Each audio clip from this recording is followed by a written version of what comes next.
All right, everybody, we are back live on the Dark Matter Radio Network and, of course, PSN Radio. This is Skywatchers Radio, and remember, we have open lines if you guys want to call in. Doesn't matter what part of the Rockies you are, west, east, south. Heck, even if you're on the other side of the equator, you can call in 786-245-8127 is the call-in number. You can find us on Skype by looking up PSN Radio. Also, check out our Skywatchers page over at Facebook, facebook.com/Skywatchers Radio, and, of course, SkywatchersRadio.com. With us now, the guest of the first hour, Mr. William Michael Mott, the host, or co-host, I should say, of The Outer Edge. Welcome, my friend. It's been a while since you've been on the show with us. Yeah, it has. Thanks for asking me to be on, man. You say I'm the guest of the first hour. You mean the guest of the second half hour? Well, the second half of the first hour. The first hour of the second half hour. Right. What he said. Yeah. So what's new with you, man? What's new in Mike Mott's world? Give us an update on what you're working on. Just different stuff, you know. I've talked about it on the radio show a little bit. I don't know when, but I guess I'm somewhat slated to be on Ancient Aliens this season, so yes, that's coming up. I'm not sure when is that going to happen. You don't know the date yet? It was going to be the third episode, and then they pushed it back because they're still working on it, and they're actually using some stuff from two of my books. So, which topic? I don't know if I should say yet or not because I don't want to steal their thunder on that. Well, when does the season start anyway? They just had the fourth episode. So you said it was in the third. So I'm sure it's so it's been pushed on the back slate. I'm sure. Yeah, in fact, I provided them with some more imagery and stuff this past week, but that's pretty exciting. Imagery? Does that mean you did something with your hair too? Not much hair there to do anything with, man. Oh, darn. But anyway, they. I like to. Him and Giorgio Toukoulou should just get together. I cannot pronounce his name for the life of me. See, and that's the one name I can pronounce, and I'm the one that can't pronounce names on the show. I thought it was Tsoukalos, but that's me. I know, but he's got this other new show that I actually liked. He was looking. Yeah, it's pretty good. The one I saw, he was looking for the Loch Ness Monster and Lake Champ. Funny as it is, I've actually been boating on Lake Champlain. Didn't see anything. You never will. But it saw you because it wasn't real. But anyway, yeah, I'm going to be on there, and so that's definitely supposed to happen. And then that's very cool. And by the way, I also have started rereading some ufology from way back. Oh, no kidding. John Keel. Good stuff. Yeah. Good read. Good to read. Real good. There's a book that he has, which was really rare for a long time. If you can get it, check it out. It's called The Eighth Tower. But it's the book where he really goes into his ideas about the electromagnetic, well, not just the electromagnetic spectrum, but what he calls the super spectrum, which is sort of the spectrum of all of reality. It encompasses everything from gravity to cosmic rays to, just the gamut.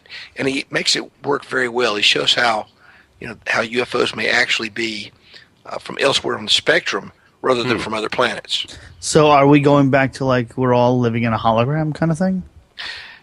Or in a wave. More like in a wave, right? I think that his point is that it's all energy, and really it is. I mean, yes, atoms are mostly empty space, and we only perceive solid things because we're made of what seems solid to us. So, I had a conversation with a guest, Mike, not to cut you off, but I had a conversation with a guest recently on the Jackal's Head, my Sunday show, maybe a few weeks ago, and the topic of Mars came up, and they told me, Mars is largely populated with life. There's intelligent life there now, and NASA and the U.S. knows about it. There's definitely some life there, and there's pictures. You can look at them, and then they showed me some pictures, and I saw rocks and dust and debris, and just natural debris, not anything man-made or alien-made, just natural stuff, laying around. And I asked, "Where's the life?" They're like, "Well, it's in a different spectrum." We can't see. So we can't see the life. That's exactly right, but it's there. You can't see it. But that's not what Keel's saying. Yeah, they're all wearing the Predator outfits. But in a way, it is. Here's the thing. In a way, it is though. When Viking landed, they did a number of tests. This was back in the 70s, and they had two tests for life. One had to have only a low level of reaction to indicate life. 30 One was parts much per million. I know which one I know which study you're talking about. Right, and one was much more stringent. So they did find evidence for a chemical reaction which would indicate that life in microbial form was present in the soil. And this was kind of covered up. People just didn't want to talk about it. They said, well, it's such a low amount of gaseous material that we can't really say for sure. But the whole point was it was designed to detect a very low amount. That's the whole point of the test. So, then there are anomalies on Mars. There always have been. But until I see a fart. Yeah, no. Well, you're missing the point. I get exactly what you're saying. You're talking about actual microbial life. Yeah. No. This person was talking about there's like cities and beings and automobiles driving around, and they have jobs and they wear like bow ties because bow ties are cool, right? So this person is saying that there's like living, breathing humanoid beings on Mars, like 6 foot, 8 foot, 10 foot, whatever. Not microbial life. And they're in some sort of spectrum of reality that we can't see them. So when we look, there's nothing but rocks. But they're there, and they're walking around and they're doing their Martian stuff. Their wibbly wobbly stuff. But we just can't see it. 2 or 3 things here to look at. First of all, if they're in another spectrum, we can't see them. Then how the hell does this guy know that they're there? That's my point. That's what I was trying to get to. Thank you so much. The channel. That's what he did. He saw it. And that's exactly what he was getting at. But the other thing, and this is something that Keel talks about, but Keel was ahead of his time because we have physicists saying the exact same thing, except they call it superstring theory. And so basically what it says is that anywhere where you probably have a large gravitational force, like where a planet is located, where a sun is located, that type of thing, then that force, gravity, is probably going to be existent in that spot, more or less, across the spectrum of possible universes. Does that make sense? So in other words, there are some things that are going to be common. So if that's true, then there could be another Earth here, and another Earth, and another Earth. Right. We can't perceive it. Yeah, but here's the thing. We're talking about parallel universes, and we're talking about that's a different animal than what this person's saying, though. This person's not saying parallel universe. No, they're saying no. They're sort of sharing this reality with us. They're just slightly off the wave that we're on. They're just not using the same color spectrum that we are. Well, guys, basically. But see, that's the whole point. The thing is what superstring theory basically says is that there could be other realities that coexist in the same space and time, and in different time reference in the same space, and all these other types of things, but we can't perceive them, and they can't perceive us normally under normal conditions.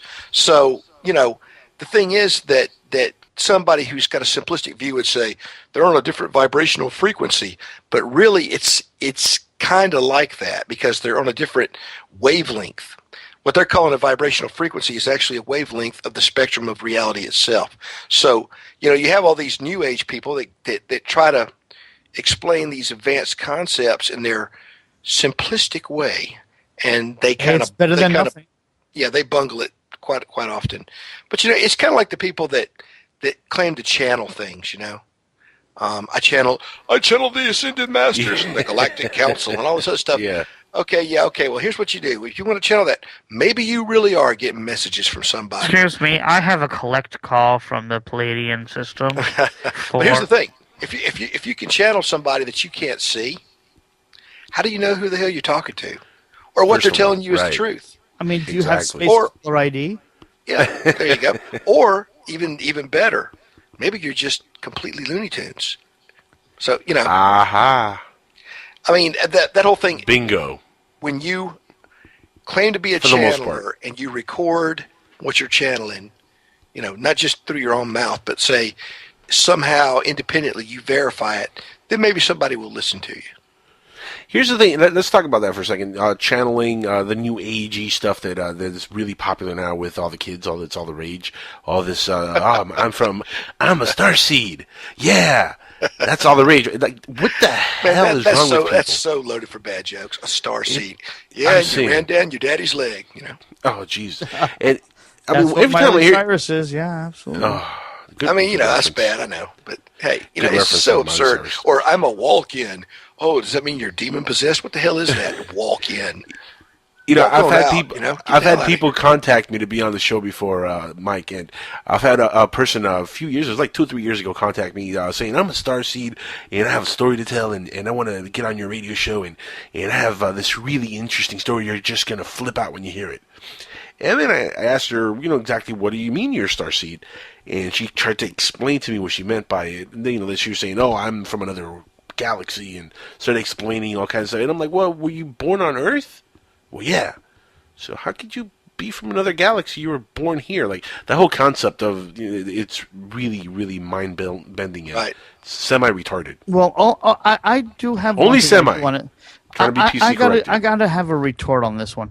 One thing I do realize, though, whether it's localized on this planet or not, reincarnation does exist. Oh, my. There's been too many. There's been, You're touching on something I was about to talk about. Go there's ahead. Ooh, my that's a whole tough thing one for is me. that there's been verifiable evidence of children being able to recall, children that have been able to recall their death during World War II, or and all sorts of other information. Like the best one was the kid who was asked what was he in a prior life when he was 3 years old, and he said, "I was toaster. a train conductor."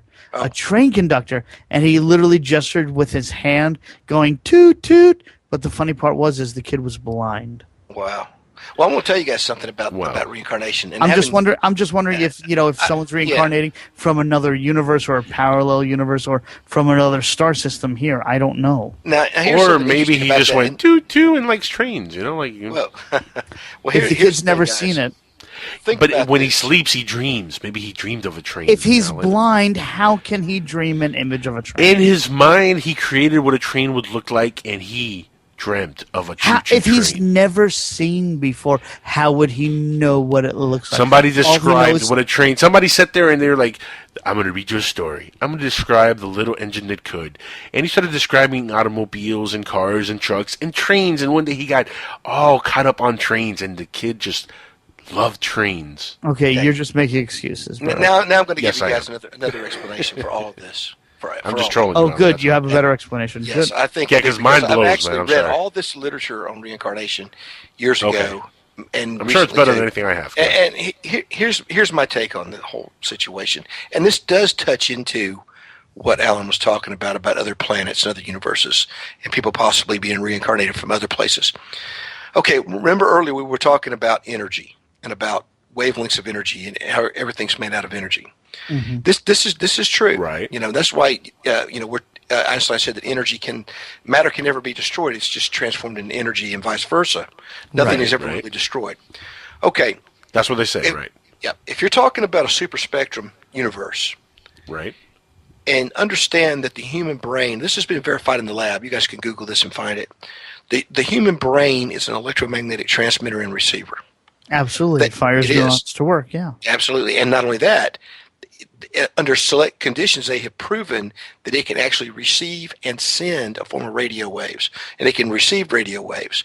How many times have you been driving down the road and you think about a song and you turn the radio on and that song is on? Last time enough. it happened to me was 1997. That's happened to me It all was the time. It was Kids from a Rose by Seal. Well, I'm going to for tell you Batman guys, Forever. it's not Kiss impossible. from a Rose. It's not impossible that your brain was picking up that frequency. Could be. Yeah, it's not impossible at all. They've already Not at confirmed all. in It the all lab depends that on it how can many happen. cavities. Let's take it a step further. Okay, the Earth, just the Earth, is the largest electromagnet we know of. It has an iron core which is rotating, and it generates our magnetic field. Without that going on, we would have no Van Allen belt, and we would all die very quickly and painfully from cosmic radiation. Yeah, we just wouldn't be here to begin Yeah, with. yeah, there you go. But anyway, we live on this enormous hard drive, because that's basically what it amounts to. Just like inside your computer, you've got this thing spinning that generates the entire electromagnetic response of the computer. The same thing happens with the Earth itself. It generates an enormous electromagnetic field, and actually every now and then it resets. That's when you have what's called a a magnetic pole reversal, and then it Right. comes back like 1,000 times stronger than it was right before it flipped, which, by the way, we're getting close to a flip. So when it changes, the laws of physics may be a little bit different because the electromagnetic field on the Earth will be a lot more powerful. That happens every time it flips, and they There can goes tell my that by looking at GPS. they can tell that by looking at the yeah. at the formation of iron and other magnetic minerals. Now, And here's how- an interesting question. But If- wait, Alan. Okay, All right. here's the point I'm getting at. Let him get to the point. Go ahead. If the electromagnetic field of the Earth is kind of like a hard drive, and then you got phenomena on the Earth like residual hauntings, reincarnation, or people who think they're reincarnated, all these types of things. Who's to say that people that are under the impression that they're reincarnated are not actually people whose brains are attuned specifically to different tracks, different people's memories, different people's experiences that have been laid down, just like on your computer. When you delete a file, that file is not gone. It's always there. It can be recovered by someone who knows how to recover it. What if everybody's electromagnetic imprint from your own brain, which is an electromagnetic transmitter, leaves a permanent record in the electromagnetic field of the Earth? That explains ancient traditions of so-called Akashic records, all the ancient texts of religions that say everything's recorded, somebody's going to know what you did, you'll never get away with it, even if it's in eternity. All these ideas are out there that tell us that there's a record of everything. Now, if there are people who say, let's just say that this child that you're talking about, Alan, has a brainwave pattern that is so similar to that of a guy that lived 400 years ago that subconsciously or even consciously he starts experiencing this guy's memories. Do you understand what I'm saying? No, I get it. I Okay. understand that. No, this actually makes perfect sense, Yeah, and yeah, I'm gonna get to the rest of the point here, but let me just interject for a second. Okay. This actually makes not only perfect sense on a technical level and a scientific level.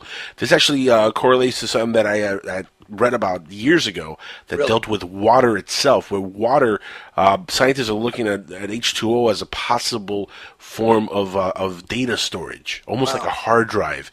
Think about it. What's the most abundant thing on the planet? Right. Water. Well, and see, guys, here's the thing. Here's the thing about this. What are we made of? 90% of water. Yeah, absolutely. Huh? And see, again, the thing is that people, when you start thinking in these terms, most people are not going to think like this because they're going to think, well, he's just reincarnated. Well, okay, if you want to take it further to what Alan was saying about other worlds. So let's say that someone is so sensitive in some way electromagnetically that their brain matter on a purely physical level has tuned into a frequency from somewhere else, a recording in our gravitational neighborhood, okay, the Earth. And so maybe they are picking up something from another ancient place or another place that exists right next door, along the super spectrum. So, but again, hard evidence is Hard to come by. Yeah, it's hard to come by. But when you do have these kids who know things that they shouldn't know, it could just be that they are tapped into this field. And by the way, if there is a field like this that is recording everything that happens at all times, I've been okay, that would also Oh, yeah. hey guys, that would also explain so-called clairvoyance. Yes. That would simply mean Yep. that those people have a brain that is tapping into an information database that just naturally exists, and not everybody can tap into it. Okay, now if that's true, here's an interesting question. Is everything past and present and future recorded, and can be recalled at any time and any point? That is a good question because, and there are a couple reasons that's a good question. And hold on, one more question. Since Okay. you have an iron core spinning around at the center of the Earth, I believe Yeah. that whole ruins the hollow Earth theory for anybody else who is into It the whole. does, unless, Yeah, in a way, yeah. unless the hollow Earth is another place in the super spectrum. In other words, what we perceive as an iron core rotating here, somewhere else there may be something completely different there, but it's not in our aspect of reality. You understand what I'm saying? Well, Which in may- our aspect of reality, then there is no But hollow Earth. But here's another thing too. What Alan asked about time and space. Okay, Einstein said that time is an illusion. that, we're trapped in a forward stream of time, but that the future already exists. And whatever is going to happen already exists. And he even went so far as to say, at least once, that time may be circular. So if that is true, then the answer to your question, Alan, is that if everything already exists eternally, which means, without past, present, and future, it just is, then yes, there may be those who can tap into that other aspect of reality. In other words, yeah, but hold on. Einstein also turned around and said, and it's been proven already, that the closer you get to the speed of light, the slower time is. So if you're traveling at the speed of light, time stops. So if that's the case, the future or the past doesn't exist. If you're traveling, it just means that from your point of reference, time stops. Right. Not time itself. That's just your point of reference, because you've reached the speed of light, and supposedly you can't surpass it, but now that is also coming into question. But yeah, guys, I've seen that. Yeah, but guys, think about this too. Okay, if, as so many things seem to indicate, the more we learn, it seems like everything is information. Everything is literally made out of information. The Heisenberg uncertainty principle basically shows us that reality itself on the quantum level reacts to being observed as if it knows you are observing it, and it will behave in the manner that you expect it to. But when you're not looking, it will do something completely different. So, if we start looking at the whole universe as an informational structure, then this makes a lot of sense with ancient religions and belief systems and stuff that basically talk about beings that speak existence and speak everything into existence. That's just a fancy way of talking about using information to create things. Now, you have this idea also, which is really big right now in scientific circles, that our reality may be a simulation, or our reality may be a hologram. Well, guys, if that's true, then that just means that it is information, and that there has to be somebody who put that information in place. Who is that somebody? Nobody knows. Somebody like me, I say it's a creator. But other people may not believe that. But the fact is that the informational side of it is pretty obvious. Now, one thing about this is that if the universe is a hologram, then that means that there's somebody or something that is outside the hologram. And that somebody or something is not subject to the laws of our space-time continuum, because the space-time continuum itself is a hologram.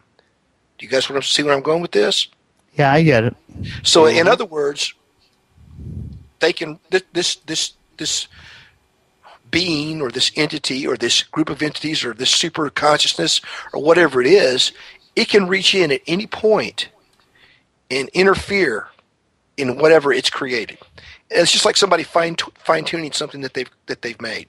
So if we look at it like that, as a holographic creation, which just is, like Jackal said, is immense and, for all practical purposes, infinite from our perspective. But if there's somebody out there that designed this thing, then they can reach in at any point in space or time and affect something, or they can transfer information from one point of the hologram to another point, or to an individual within that holographic matrix. This completely erases our free will, though, because the I just want to make sure no one hits the reset button. That's all I'm asking. Well, maybe free will is a necessary illusion. It probably is. This goes all back again to my comment about the water. We're all based out of water. I think that's where we all got to avoid drinking that water if you don't want to have past life regression. Well, it's interesting that water can achieve a crystalline state. Water is also, they've proven that water has something called memory. They found out, for instance, that water under certain conditions seems to, for instance, when they freeze water under different conditions having to do with emotional responses, the crystalline structure changes. This has been shown in the lab. Okay, so here's the thing. Water is just one form of matter, but the Earth is composed of many forms of matter, and there's a large crystalline component to the Earth. It's been postulated that there could be an entire region of crystalline structures at some point down around the mantle, the core mantle boundary, somewhere in that area. Again, this would be something that could store immense amounts of information. We're only now starting to realize that quartz may be the future of information transfer and information storage, because you can just pack tons of information in the tiny piece of quartz. Now just think, if there are huge, like billions of tons of quartz and other crystals inside the planet, there's just almost an infinite capacity for not just hard drive storage, sort of on a natural basis, sort of a correlation here, but for computing power. Mm-hmm. Kind of takes me back to Superman, the movie from '78 with the crystals. Yeah, it's a very similar idea. Yeah, very really similar idea. Guys, we're out of time here for this segment. Mike, fascinating stuff as always. Give everybody the website address to your show and the time so they can listen in, and of course, the other website, for your other endeavors. Sure, man. Well, the website for The Outer Edge is www.theouteredgeradio.com. That's theouteredgeradio.com. We're on Sunday nights at midnight Eastern, and so check us out. We have a lot of fun. I believe that we've got a little bit of a loyal fan base already, and I'm a fan. Also, my personal website is mottomorphic.com, MOTTIMORPHIC. It's MOTTIMORPHIC.com. And if you want to see my blog, just add /blog onto that. And not a lot of stuff there, but there's a little bit so far. So anyway, that's about all I got, guys. Mike, you're a heck of a good guy, man. Thank you for being on. I appreciate it, guys. I had a lot of fun. Now, we are joined by Dr. Joseph Mara, who's, of course, a regular on the show here. This is the Night of the Regulars on Skywatchers Radio. Joseph, welcome back to Skywatchers, my friend. It's been a while. You've been kind of MIA from Skywatchers and from everything. How you been, man? Hey, guys. How's it going? You're up in the mountains somewhere right now, aren't you? Oh, yeah. I'm in Pennsylvania in the little rolling mountains here. And, I'm a little MIA because there's no cell service there. There's no internet connection unless... I guess there is some. There's internet connection in various places, but it's sketchy at best, and at least in the rural areas where I'm at. And so that's why it's really difficult to really connect. And so, as you know, I got up out of bed here and I drove up to the top of this hill where I was able to get some cell service so I could talk to you guys tonight. Thank you, and we really appreciate that. We really now, you haven't gone away from society and become like a hermit in a cabin somewhere in the woods. This is not what's going on, right? What's going on with you? Because you have disappeared, and we're worried about you, man. We get worried here on the show. They were beaming me up. I had no choice. Is that what happened? You were getting abducted and you had to run away from the aliens. That's what's going on. Right, exactly. That's what the show's about tonight, right? That's what the show is always about, my friend. I'll tell you, bring us up to date with what's the latest with you. I know you have a couple of exciting things happen recently within your practice. You wanted to get out there, and you haven't been able to do your show in a few weeks. So I know you've been kind of muted, which sucks. Yeah, I know. You know what? Though we're working on it. We got some big things coming for September. Is what we're. I know that I've had a gentleman named Tolik on the show in the past. Correct. Yeah. And him and I don't want to spoil the surprise, but we got some big names that are going to come on the shows like we've had in the past. A collective group of people.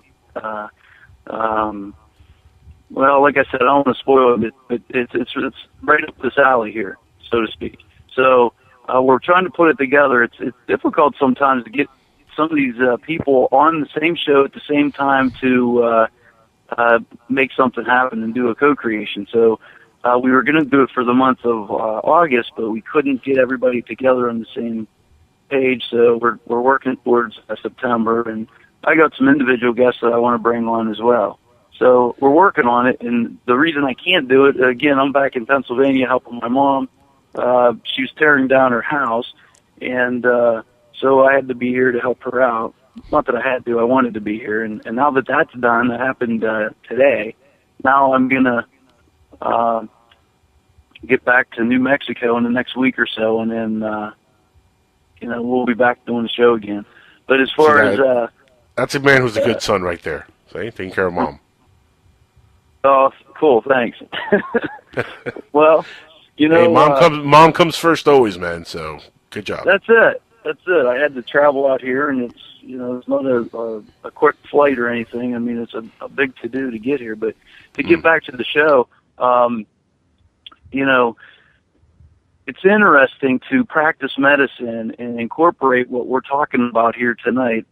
ET contact, whether you're seeing something in the sky and so what I've noticed over the past several months, the past year or so, but definitely the past several months, people are coming out, and more people are coming to me as a primary care provider and telling me these stories of things that they're witnessing. Now, when you say witnessing, you're talking about like abduction at night or just stuff like lights in the sky. What kind of scenarios are we talking about when you're saying witness? Well, not abductions. Okay. Lights in the sky for sure. Okay. And so I'll just give you this quick story. A husband and wife were laying in bed, and they had their backs to each other, and the one was looking out the window and the other was facing the wall. And the husband was looking at the wall, and he saw this orange glow on his wall, and he kind of nudged his wife, and who was already like mesmerized by this orange glow that you could see across the field. And he's like, "What is that glow?" And she grabbed his arm to pull him around to look. And they were both looking at this orb of light that all of a sudden came out of the field and rose above their house, and it came towards them. It was about a quarter mile away, and all of a sudden this thing rose up, and they could draw the bottom of it. I mean, it was a craft, and it was right above their house. Like, I don't know, if they were to give an estimate, it was just a couple 100 feet above their house. And so they called his father to get down there because they were freaking out. And I don't know if covers can help you, if it wards against abduction or whatever, but of course they're hiding under the covers. And so there were 3 people that saw this. The 2 people, the husband and the wife, were seeing the same thing at the same time, and then their father and father-in-law saw it from a distance. He was like a mile down the road. And so as he was coming towards it, all he saw was an orange orb that was coming across the sky, and it was kind of flashing. So he thought it might be like, I don't know, a cell tower or something.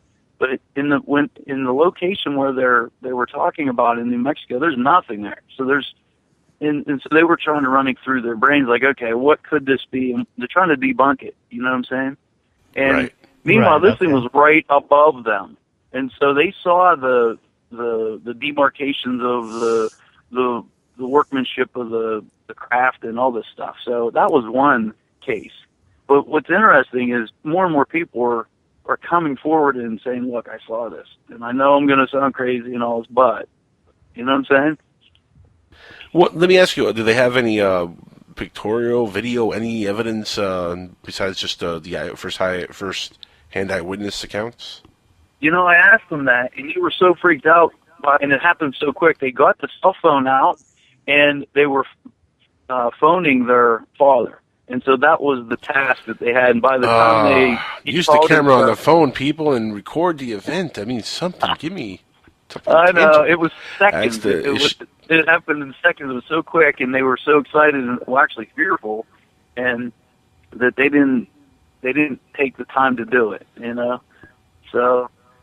Now, are these folks? This was a couple of months ago, but did you record your session with these folks at all? I mean, was this recorded on video or audio at all, or how did you? Well, no, because this is this is actually family medicine, so I'm not going to, we try to separate this, what a lot of the mainstream considers woo-woo from, and plus there's what would be a HIPAA violation for me to be recording somebody in a day-to-day practice. Right, unless they consent to it. I mean, they could always give you consent if it's an ongoing study on what's going on in the phenomenon. Right, and because I'm not here to do that, and I don't have all the legalities worked out, even if they give consent, I don't know how far that goes with HIPAA. You know what I mean? And a lot of providers are fearful of crossing that line and saying, oh, okay, well, this is family medicine, but, okay, we had this UFO phenomenon happen, and I want to record it. And so a lot of people don't do it for that purpose, for fear of legality. Interesting. Interesting. Interesting. Interesting. Interesting. Yeah, that is interesting. How many cases like this do you get on a monthly basis? I mean, this was a couple months ago. Do you get them periodically every month, or do you sometimes go a few months without somebody approaching you? Yeah, I go months without it. But what was interesting is that particular month, it was like 2 months ago, I believe, that 2 days in a row, two different people from two different parts of New Mexico, because I work two different jobs and they're about 90 minutes apart. People had seen different phenomenon, different craft. And so, and I didn't document it, and I go through this so often now that it's just like, oh yeah, that's no big deal to me.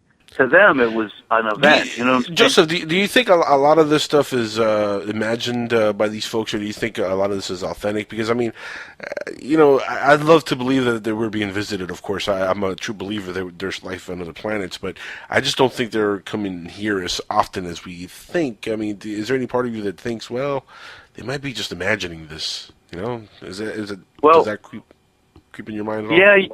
Yeah, definitely. And in fact, I don't know what it was. In fact, it could have been our own. It could have been our own military, because there's a lot of military bases. Also, yeah. There's a lot of research that's going on in New Mexico that we don't exactly know what's going on behind the scenes. So I'm not saying that it was an alien from off-world, but it definitely was something that we don't typically see, which is, a UFO. So I can't say what it was exactly, but what was interesting is people are now coming out with... Yeah, but how many people come up to you and have like videos or pictures or anything like that? Do you have many of those or no?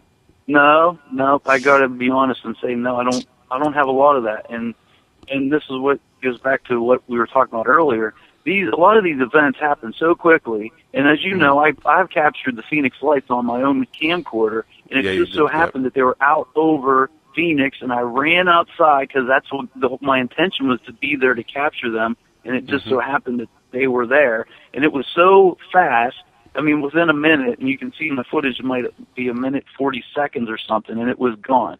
And if I wouldn't have been prepared, but even while I was in that moment, I was excited, but I wasn't scared at all. It felt awesome to me, but I was shaking like a leaf. I couldn't quit, and it was annoying me because I was trying to get this footage, and here I am. I'm like, I wish I had my tripod. In fact, I even said that in the video. So I guess that could explain why a lot of people don't get it, but another thing is the how good is your footage at nighttime on these phones, and that's another good point. And here's the thing, and we got to put yourself in the position of the person who's going through this experience, especially if it's not something that you normally go through. It is really difficult to be there and say, okay, you know what? Step number one, get my phone out and I start recording this. Right. Because you most likely you're going to be like, holy poop, there's a UFO sitting right there. Yeah, you might be a little bit preoccupied. You know? I might be pooping in the pants if it moves my direction, so let me not move. Let me not move an inch, because I'm going to be urinating all over myself in a couple seconds here, because this is a scary situation. Exactly. Most people, I think, would be terrified in front of a glowing object in the sky. That even if it's one of our own, people are easily scared. Well, we don't know if it's our own. That's the problem. That's the problem. Yeah, that's always the fear factor, that we don't know what the heck it is. If it's one of ours, if it's an alien, and really anything, even one of our own, to most civilians, is going to look alien if it's a UFO looking or saucer looking. So, well, there's that. And here's the thing: it's like you're mesmerized by the moment, and you don't want to look away for fear it's going to go away. And so if you look away to grab your phone and it's gone, you're like, why did I do that? Because this is like one of those, seemingly once in a lifetime deals that people are afraid to look away because they don't want to miss anything.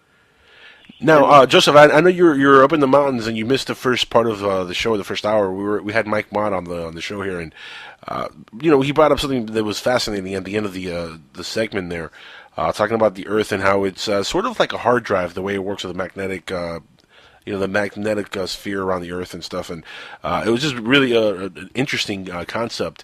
And he used this as a way to explain why there would be people that would get telepathic abilities, or mediums, or people have past life regressions, and think that they lived other lives and stuff like that, because it's all recorded by the Earth in a sense, and it's all data that's recorded, and we're kind of just reliving data that we're picking up on a transmission, sort of. The reason I bring that up now is because I know that you do a lot of work also with folks, or you've had folks on your show at least, that talk about being from another star system. system, star seeds and stuff like that. And I know you also have said on the show that you communicated with the being, was it from another star system? Tell us a little bit about that. Oh yeah, there's a lot of people that do channeling, and and so to me, a lot of that is telepathic.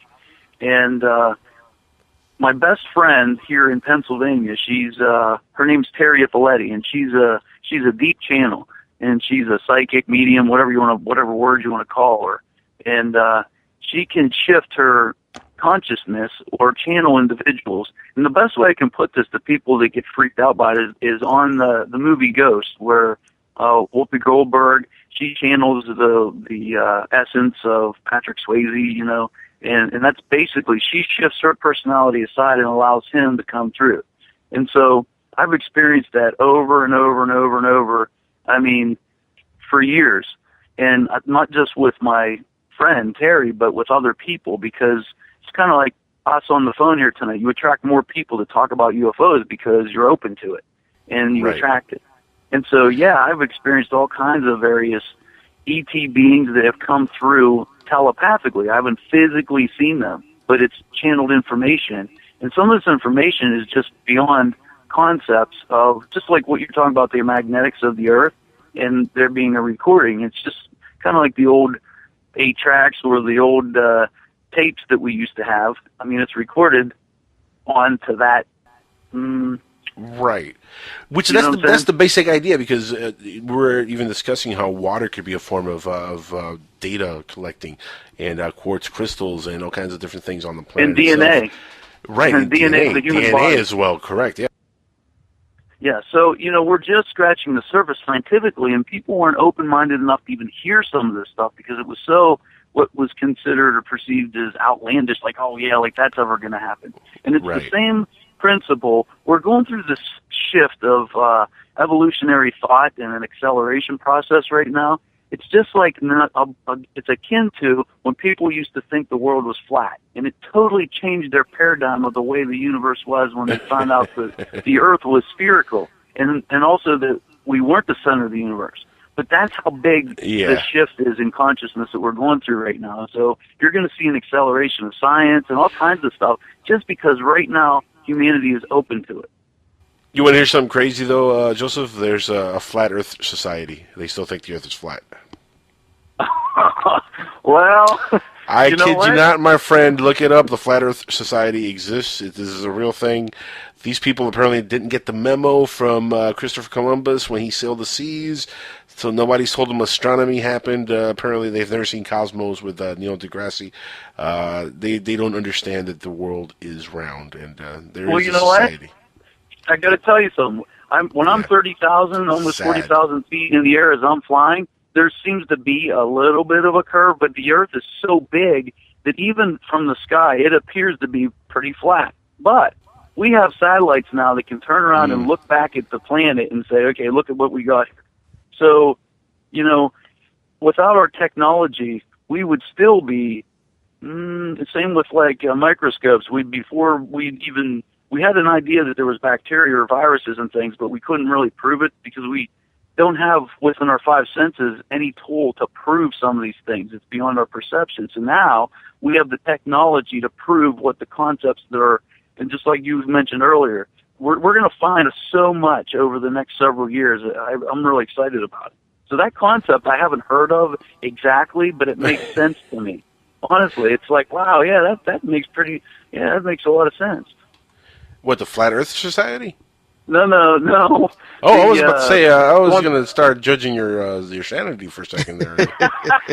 The memory we talked about the DNA and the crystals and the water. Yes. And, sorry, I've had a lot of Robitussin the last week, man. I'm a little bit high on the Robitussin. Well, I shifted gears on you too, so. Yeah.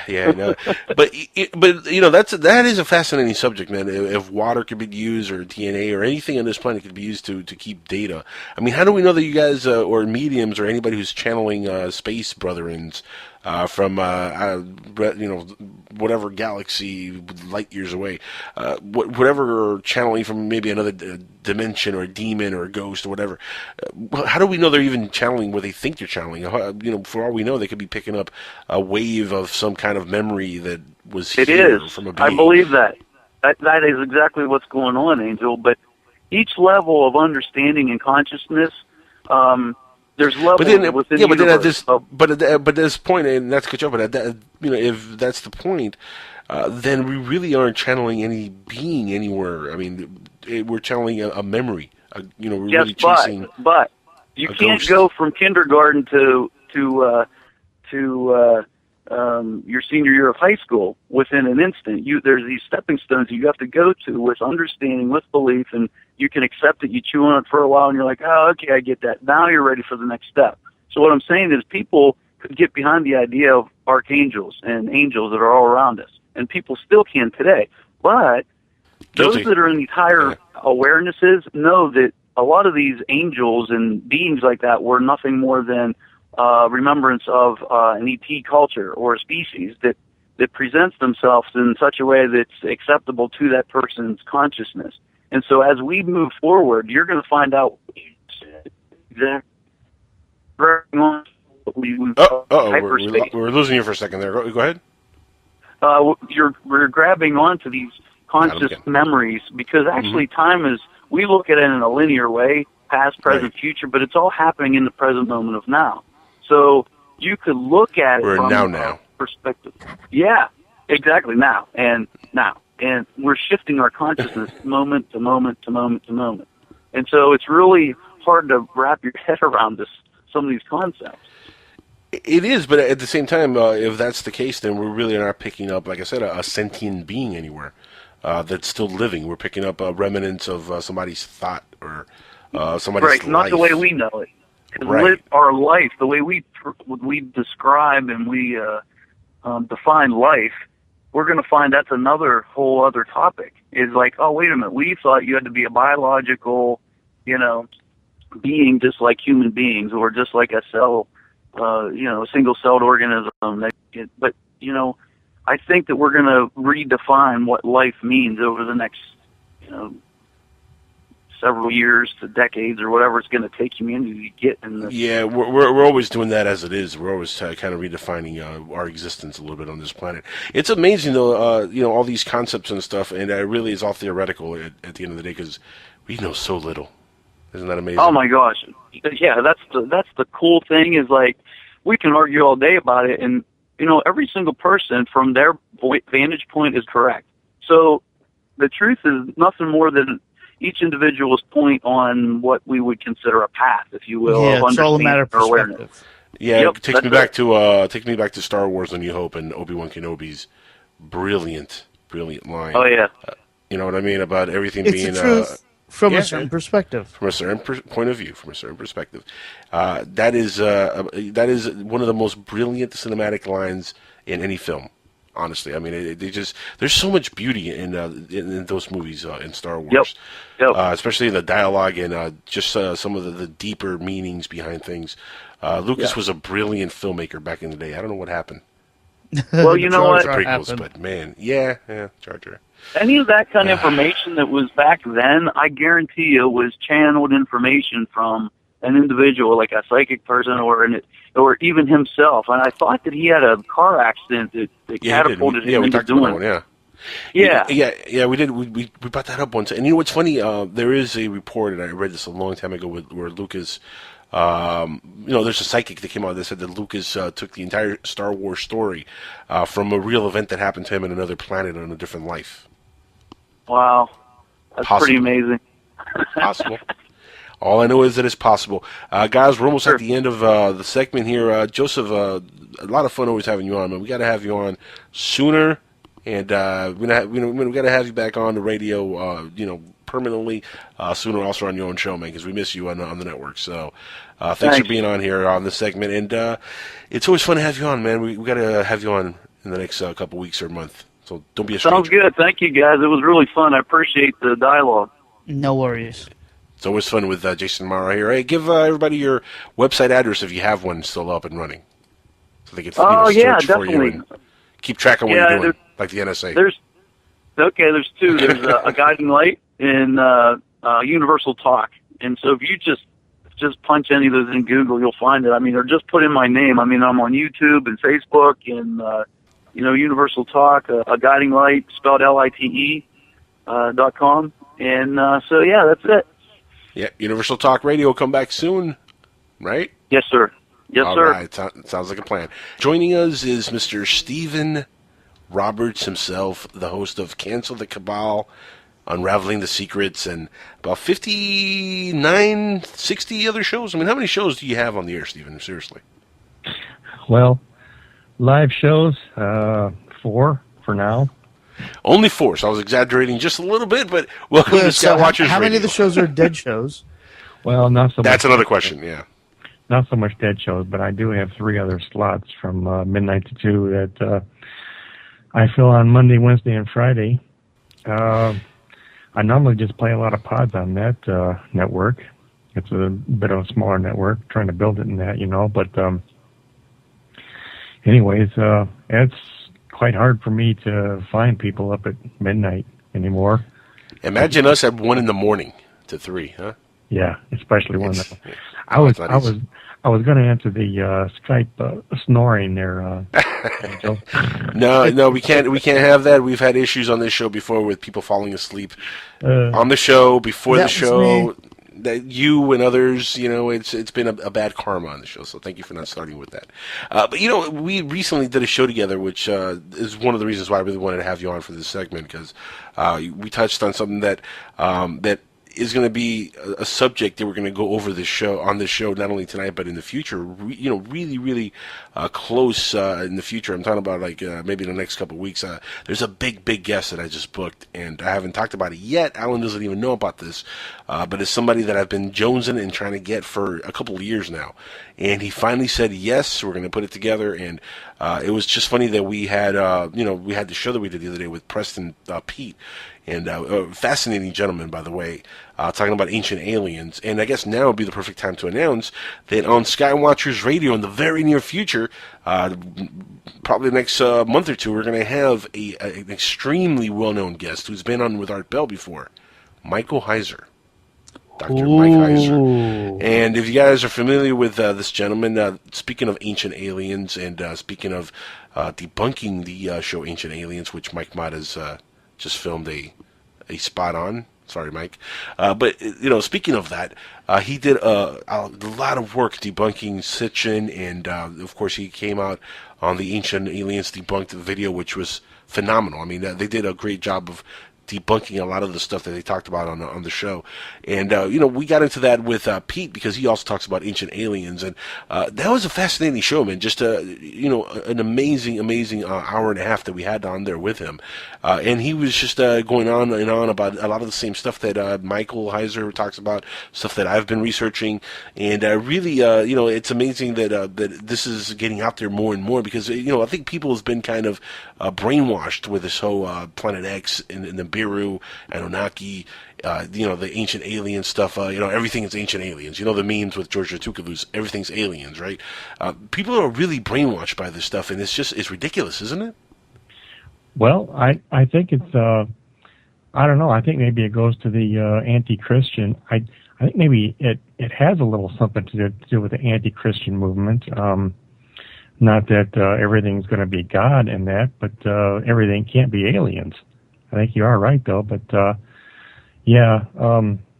think we talked about it the other day on the show with Preston. Some of these movies that are coming up, like Mission to Mars, and there's another one. I'm still trying.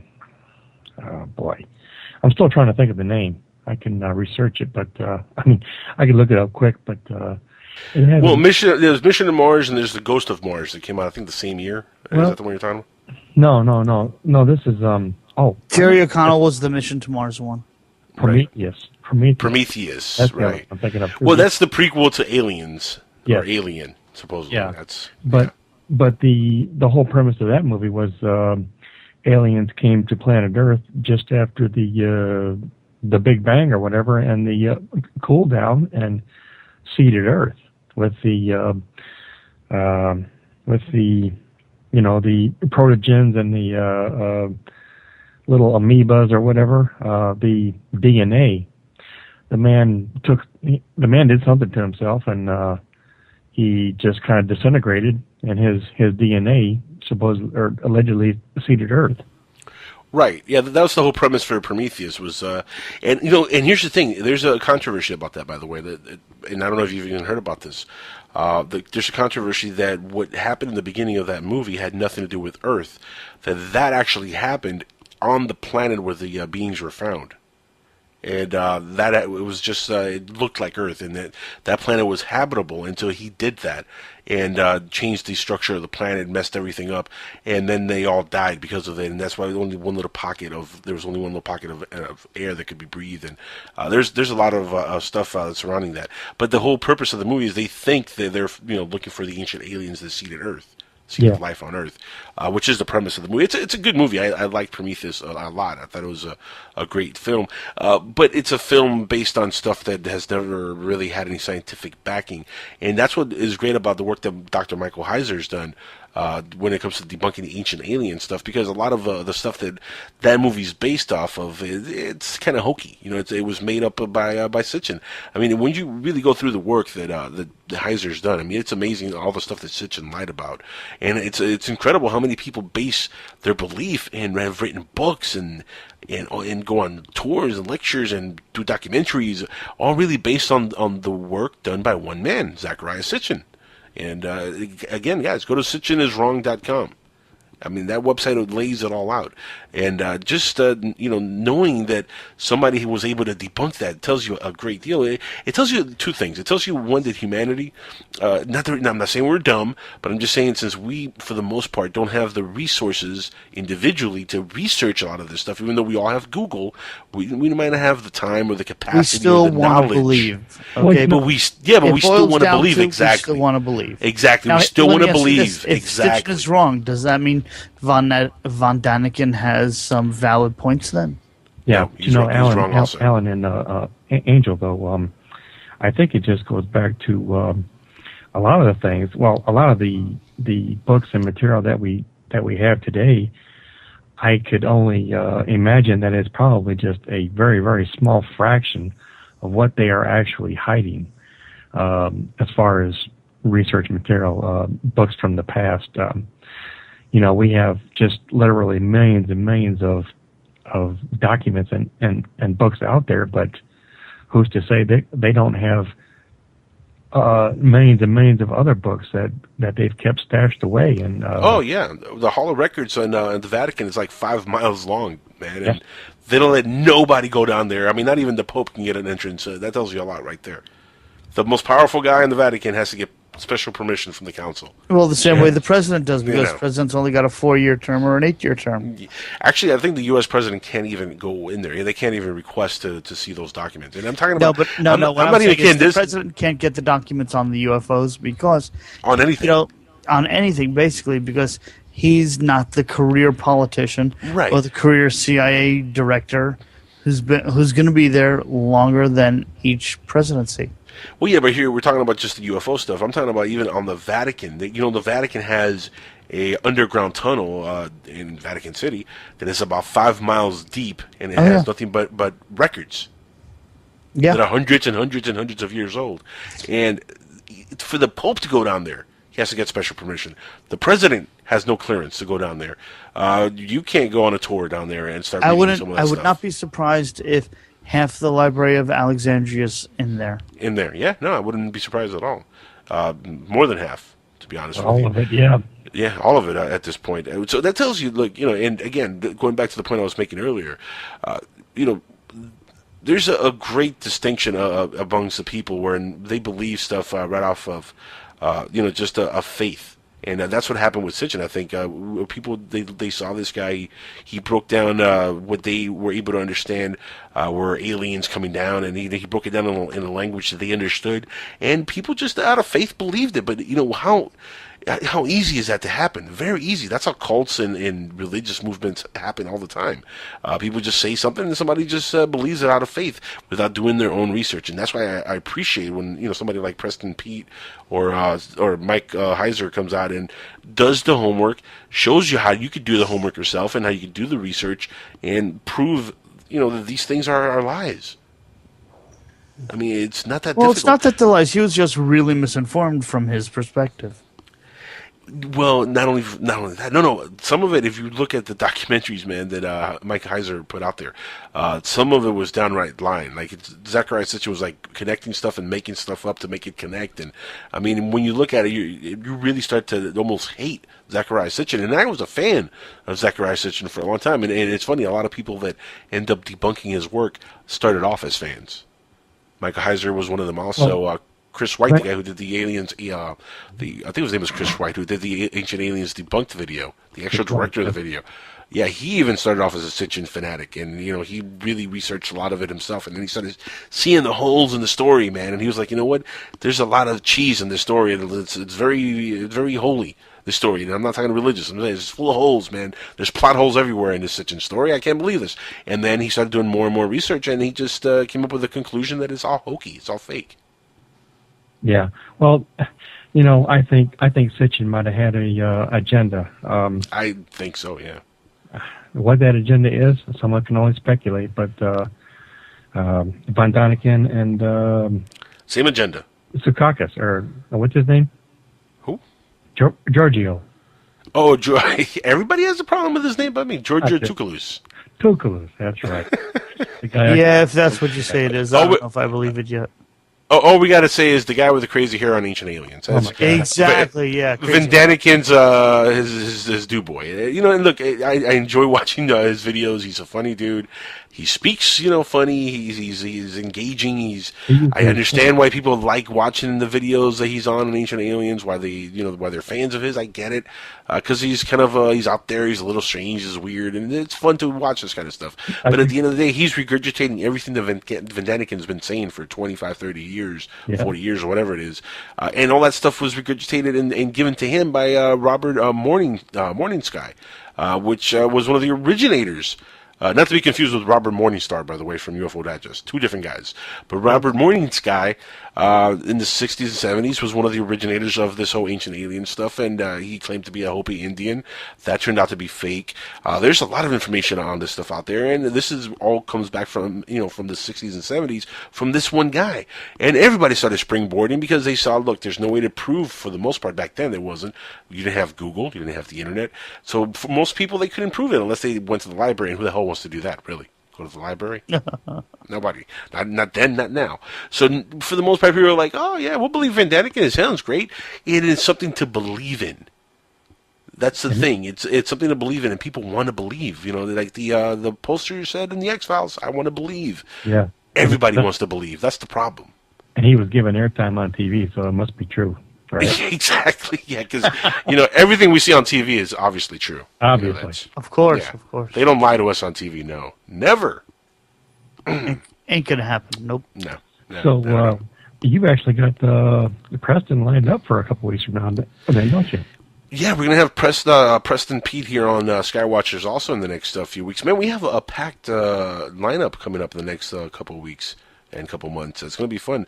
And we're coming up in December here. I know it's only August, but in December, which is only a few months away, coming up to our 1-year anniversary on Dark Matter Radio Network. That's a whole lot of fun. Very nice.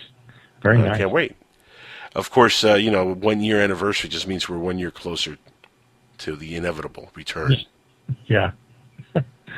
And then we have to move. But that's neither here nor there. It's fun until that happens, and when that happens, it's going to be even more fun for everybody on Dark Matter Radio Network. Y'all know what I'm talking about. Let's leave it subliminal. You know what I'm talking about, and when that happens, when that day occurs, and you hear that voice again, you are all going to be in for a hell of a treat, and I'm dying for that day to come and for it to happen. So, but moving on. Just over the horizon, that's all. I don't want to talk too much about that yet, because I don't know how much I can say. Yeah, but yes. Yeah, the voice. Yes. The one that is the reason why we. You know what, Angel? I I lost a job in 1990.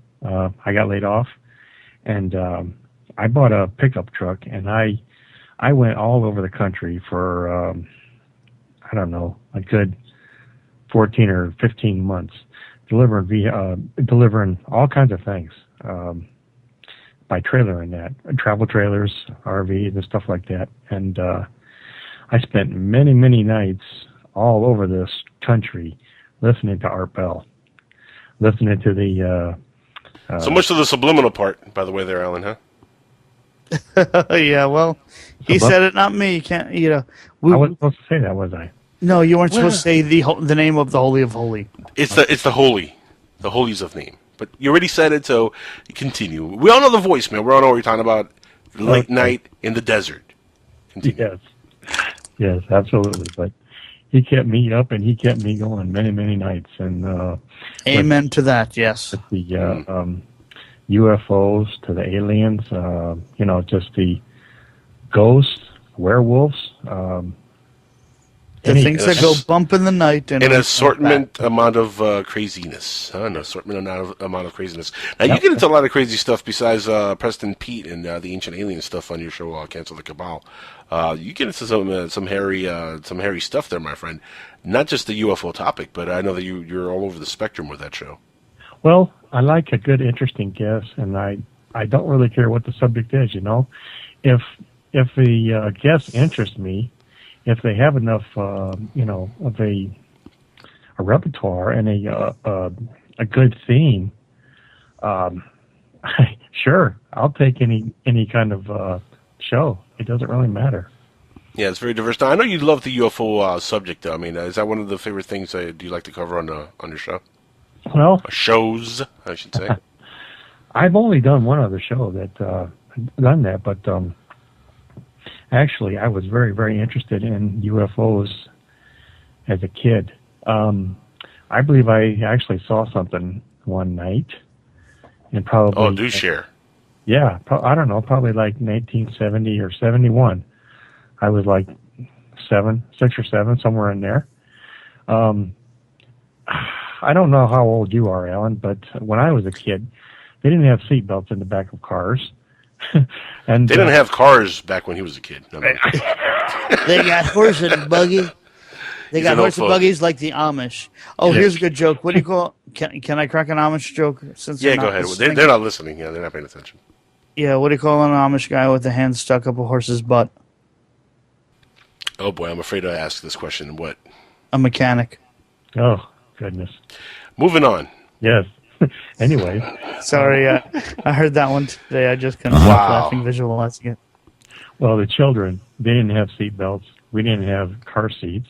And you had wood on the sides of cars. Yeah. But anyways, we would just create a ruckus in the back seat whenever we could. All the time, anytime. And I remember one night, my mother and father played on pool leagues. I'm sorry, not pool leagues, bowling leagues. And I went and watched my dad over in a neighboring town, and it was late driving home. And I remember looking out the back window, upside down, with my head up towards the sky, and I was looking at what I thought were stars, but they were moving. And they would move in one direction, and it would stop and turn and go into another direction. And I thought that was weird at the age of 7, and then I thought about it. You know, it moved in like 5 or 6 different directions, and it went at very, very high speeds.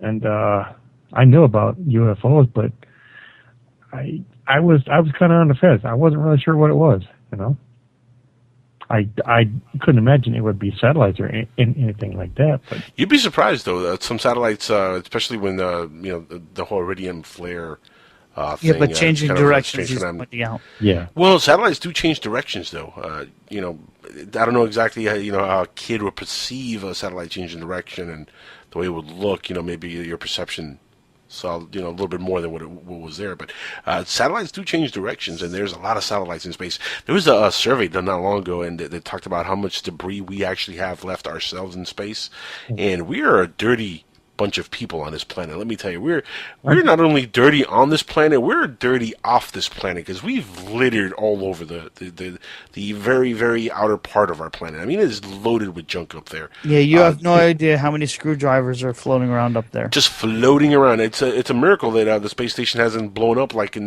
gravity. Seriously. Aren't they tracking like over 7,000 objects up there? Yeah, just floating around. It's amazing. I mean, we're such a dirty, dirty, dirty bunch of people. Yeah. Listen, we're almost at the end of the hour here. We're almost at the end of the show, unfortunately. Stephen, give us your time for your show and any websites you want to give out to the audience so they can track your online activities and let the NSA spy on you and listen in to everything you're saying. Well, yeah, I'll just give them the NSA information that I have, and I'm sorry. Anyways, yeah, I can be caught Saturday nights on PSN Radio on Unraveling the Secrets. I'm on Wednesday and Fridays, 7 p.m. on People's Internet Radio, and Sunday afternoon from 3 to 5 or 3 to 6, whenever I can get a good talking guest on Revolution Radio. And you have more radio shows than I could even fathom. It's amazing. And I still have the midnight to 2 a.m. Unraveling the Secrets. Yep. Yes, on Monday, Wednesday, and Friday on We Roar Radio on April Rain's network. With the lovely Susan. What's Susan? Susan Puzzell. No, that's Puzzell. on. There you That's go. That's Unraveling. Yeah, Unraveling. She's awesome, by the way. Great co-host. Yeah, really love her. Can't remember her last name for the love of me most of the times, but I love listening to the show. She's really, really, really good on the show. Really, really dig her. Puzzell, yeah. Sorry, Susan. That's all right. It happens. I'm sick. I can't believe the night's almost over. Almost done. Almost. Thanks for being on the show here tonight, bud. I know it's kind of last minute. Yeah, great talking with you. Great catching up, and it's always fun to have you on. You got to come back on pretty soon, man. Yeah, you haven't been on before, so I did invite you on the One Revolution Radio Network, but something ended up happening, and we didn't do the show. I don't remember what it was, but I'll still have to have you on another time, though. Yeah, I'm a little bitter about that. By the way, I wasn't going to bring it up. I wasn't going to say that because I was tooting my own horn. I was like, you asked me to be a guest. I'm gonna talk about UFOs and stuff. And next thing you know, you're like, you're canceled, buddy. You're like Matt Damon. Get out of here. Canceled. Get out of here. It was like Jimmy Kimmel and Matt Damon all over again. I was like, really? I lost my internet. Matt Damon and me? That's messed up. Yeah, that's what he said. He lost his internet. Likely excuse. I didn't do a show that day. It was weird. Everybody thought you had died or something. Like, man, where'd he go? It disappeared. He's not doing a show. That's just not right. Exactly. He's a busy man, this guy, Stephen Roberts. Stephen, thanks so much, man, for being on the show. I appreciate your spending your half hour here with us. And again, guys, listen to his show, Cancel the Cabal, Unraveling the Secrets, all the other shows he mentioned. Great stuff. Great guests always on the show. Thanks for being on here, my friend. Guys, we're almost out of time. I want to give a quick shout-out again to Keith Rowland for making it happen here on Dark Matter Radio Network. And really quick, I want to tell you guys for tomorrow, Wednesday, check out the time slot. I'm going to go over some of the shows that are going to be on the network. Paranormal Filler is a new show at 7 p.m. Explore Your Spirits with Kayla. There you go. That's at 8 p.m. Then we got Podcast UFO Live at 9 p.m. And then Jimmy Church with Fade to Black from 10 p.m. on. Love this show. And then some special programming after 1 a.m. in the morning. So Keith is still trying to fill that time slot. So come back for Dark Matter Radio Network. Listen to those shows. Hopefully by this time next week my voice sounds better. And I do not sound... If not, I don't sound... Yes, you do. If not, hopefully I don't sound like Sylvia Brown again. So anyway, guys, this has been a lot of fun. And stay classy. Stay safe. Keep looking up to the skies. Skywatchers Radio. We're out of here. Good night, everybody. Peace.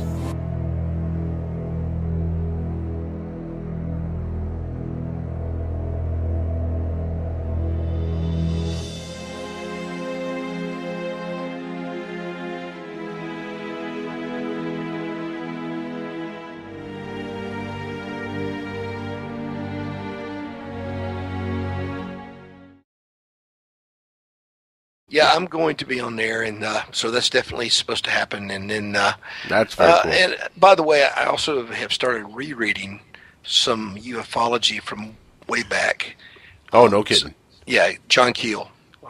Good stuff. Yeah, Good read. Good to read. real good. There's a book that he has, which was really rare for a long time.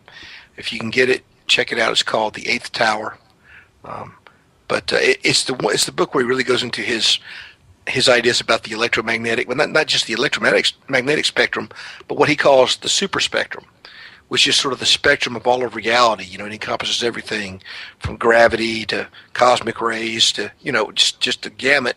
And he makes it work very well. He shows how UFOs may actually be from elsewhere on the spectrum rather than from other planets. So are we going back to like we're all living in a hologram kind of thing? Or in a wave. More like in a wave, right? I think that his point is that it's all energy, and really it is. I mean, yes, atoms are mostly empty space, and we only perceive solid things because we're made of what seems solid to us. So, I had a conversation with a guest, Mike, not to cut you off, but I had a conversation with a guest recently on the Jackals Head, my Sunday show, maybe a few weeks ago, and the topic of Mars came up, and they told me, oh, Mars is largely populated with life. There's intelligent life there now, and NASA and the U.S. knows about it. There's definitely some life there, and there's pictures. You can look at them, and then they showed me some pictures, and I saw rocks and dust and debris, and just natural debris, not anything man-made or alien-made, just natural stuff, laying around. And I asked, where's the life? They're like, well, it's in a different spectrum. Oh, we can't see. So we can't see the life. That's exactly right. But it's there. You can't see it. Yeah, but that's not what Keel's saying. Yeah, but, they're all wearing the Predator outfits. But in a way, it is. Here's the thing. In a way, it is though. When Viking landed, they did a number of tests. This was back in the 70s, and they had two tests for life. One had to have only a low level of reaction to indicate life. 30 parts per million. I know which one the study you're talking about. Right, and one was much more stringent. So they did find evidence for a chemical reaction which would indicate that life in microbial form was present in the soil. And this was kind of covered up. People just didn't want to talk about it. They said, well, it's such a low amount of gaseous material that we can't really say for sure. But the whole point was it was designed to detect a very low amount. That's the whole point of the...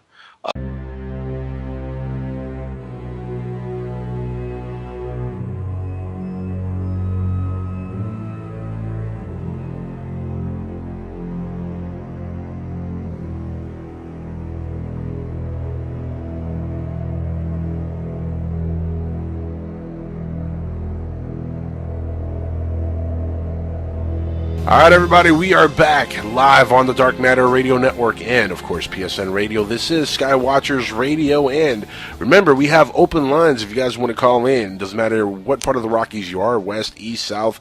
Heck, even if you're on the other side of the equator, you can call in 786-245-8127 is the call-in number. You can find us on Skype by looking up PSN Radio. Also, check out our Skywatchers page over at Facebook, facebook.com/Skywatchers Radio, and, of course, SkywatchersRadio.com.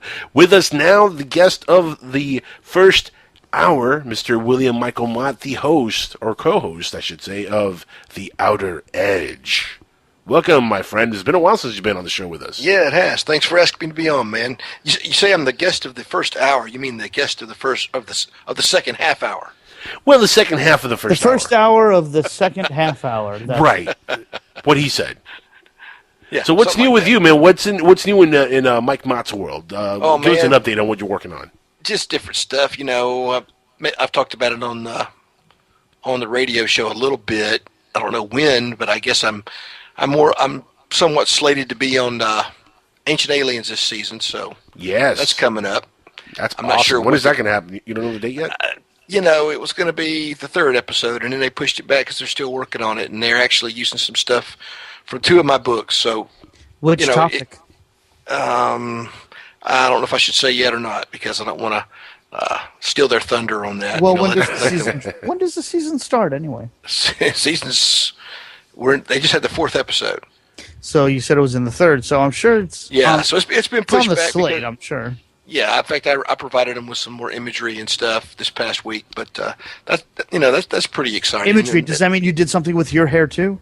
Not much hair there to do anything with, man. Oh, darn. But anyway, they. I like the hair. Him and Giorgio Tsoukalos should just like get together. I cannot pronounce his name for the life Giorgio of me. Tsoukalos. See, and that's the one name I can pronounce, and I'm the one that can't pronounce names on the show. I thought it was Tsoukalos, but that's me. Tsoukalos. I know, Yeah, but he's got this other news show that I actually liked. He was looking. Yeah, it's pretty good. You know, the one I saw, he was looking for the Loch Ness Monster and Lake and Champ. You know, funny as it is, I've actually been boating on Lake Champlain. Didn't see anything. You never will. But it saw you. Because it wasn't real. But anyway, of the test. So, then there are anomalies on Mars. There always have been.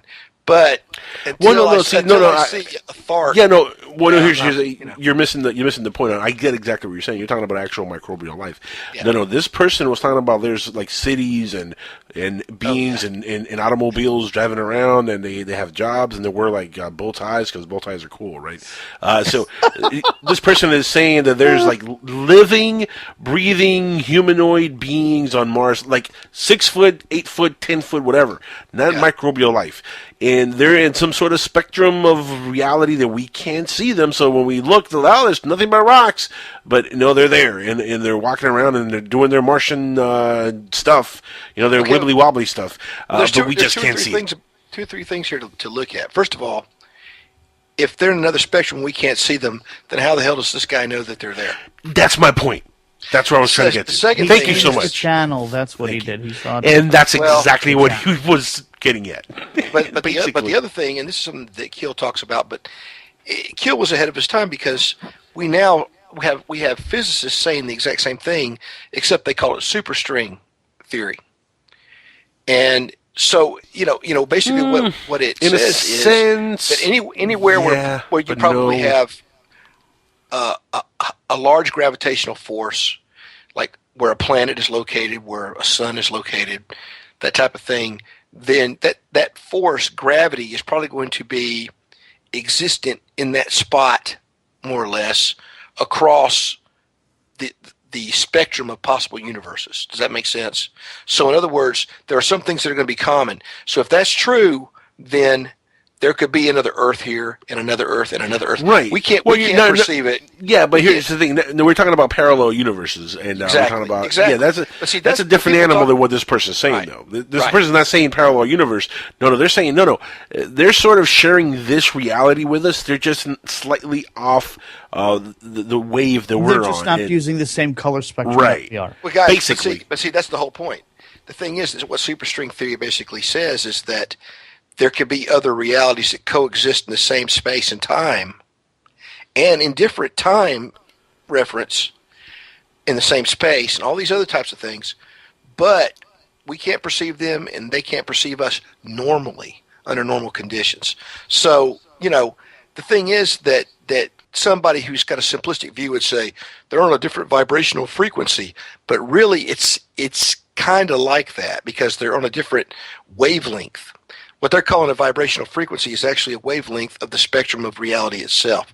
So, you have all these new age people that try to explain these with his hand going toot toot. But the funny part is the kid was blind. Wow. Well, I'm going to tell you guys something about reincarnation. And I'm just wondering if if someone's reincarnating from another universe or a parallel universe or from another star system here. I don't know. Now, or maybe he just went toot toot and likes trains. Well, if the kid's never seen it. But when he sleeps, he dreams. Maybe he dreamed of a train. If he's blind, how can he dream an image of a train? In his mind, he created what a train would look like, and he dreamt of a choo-choo if he's never seen before, how would he know what it looks like? Somebody described what a train. Somebody sat there and they're like, "I'm going to read you a story. I'm going to describe the little engine that could." And he started describing automobiles and cars and trucks and trains. And one day he got all caught up on trains, and the kid just loved trains. Okay, you're just making excuses. Now I'm going to give you guys another explanation for all of this. I'm just trolling. Oh, you good. That's You have a better explanation. Yes, Good. I think. Yeah, 'cause mine I've blows, actually man. I'm read sorry. all this literature on reincarnation years ago, and I'm sure it's better than recently anything I have. And here's my take on the whole situation, and this does touch into what Alan was talking about other planets and other universes, and people possibly being reincarnated from other places. Okay, remember earlier we were talking about energy and about wavelengths of energy and how everything's made out of energy. Mm-hmm. This is true, Right. That's why Einstein said that matter can never be destroyed. It's just transformed into energy and vice versa. Nothing is ever really destroyed. Okay. That's what they say, right? Yeah. If you're talking about a super spectrum universe, Right. and understand that the human brain, this has been verified in the lab. You guys can Google this and find it. The human brain is an electromagnetic transmitter and receiver. Absolutely. It fires neurons to work, yeah. Absolutely. And not only that, under select conditions, they have proven that it can actually receive and send a form of radio waves. And it can receive radio waves. How many times have you been driving down the road and you think about a song and you turn the radio on and that song is on? Last time it happened to me was 1997. That's happened to me It all was the time. It was "Kiss from a Rose" by Seal. Well, I'm going to tell you guys, it's not impossible. Kiss from a rose. It's not impossible that your brain was picking up that frequency. Could be. Yeah, it's not impossible at all. They've already not at all. It all lab depends on how many cavities. Now let's take it a step further. Okay, the Earth, just the Earth, is the largest electromagnet we know of. It has an iron core which is rotating, and it generates our magnetic field. Without that going on, we would have no Van Allen belt, and we would all die very quickly and painfully from cosmic radiation. Yeah, we just wouldn't be here to begin with. Advanced concepts in their simplistic way, and they It's better than nothing. They bungle it quite often. But it's kind of like the people that claim to channel things. I channel the Ascended Masters and the Galactic Council and all this other stuff. Yeah. Okay. Well, here's what you do. If you want to channel that, maybe you really are getting messages from somebody. Excuse me, I have a collect call from the Palladian system. But here's the thing: if you can channel somebody that you can't see, how do you know who the hell you're talking to, or what they're telling you is the truth? I mean, do you have space caller ID? Yeah, there you go.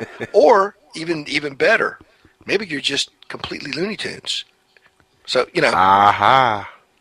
I mean, that whole thing. Bingo. When you claim to be a For the most channeler part. and you record what you're channeling, not just through your own mouth, but say somehow independently you verify it, then maybe somebody will listen to you. Here's the thing. Let's talk about that for a second. Channeling the new agey stuff that is really popular now with all the kids. It's all the rage. All this. I'm a starseed. Yeah, that's all the rage. Like, what the hell is wrong with people? That's so loaded for bad jokes. A starseed. Yeah, you ran down your daddy's leg. Oh, jeez. And That's what every time I hear Cyrus is. Yeah, absolutely. That's bad. I know, but hey, it's reference so on absurd. Cyrus. Or I'm a walk-in. Oh, does that mean you're demon possessed? What the hell is that? Walk-in. I've had people contact me to be on the show before, Mike, and I've had a person a few years, it was like 2 or 3 years ago, contact me saying, I'm a starseed, and I have a story to tell, and I want to get on your radio show, and I have this really interesting story. You're just going to flip out when you hear it. And then I asked her, exactly what do you mean you're a starseed? And she tried to explain to me what she meant by it. And then, she was saying, oh, I'm from another galaxy, and started explaining all kinds of stuff. And I'm like, well, were you born on Earth? Well, yeah. So how could you be from another galaxy? You were born here. Like, the whole concept of it's really, really mind-bending and semi-retarded. Well, I do have only semi. I gotta have a retort on this one. One thing I do realize, though, whether it's localized on this planet or not, reincarnation does exist. Oh my! There's been too many. You're touching on something I was about to talk about. Go ahead. My whole thing is that there's been verifiable evidence of children being able to recall, children that have been able to recall their death during World War II, or, and all sorts of other information. Like, the best one was the kid who was asked what was he in a prior life when he was 3 years old, and he said, I was a train conductor. A train conductor, and he literally gestured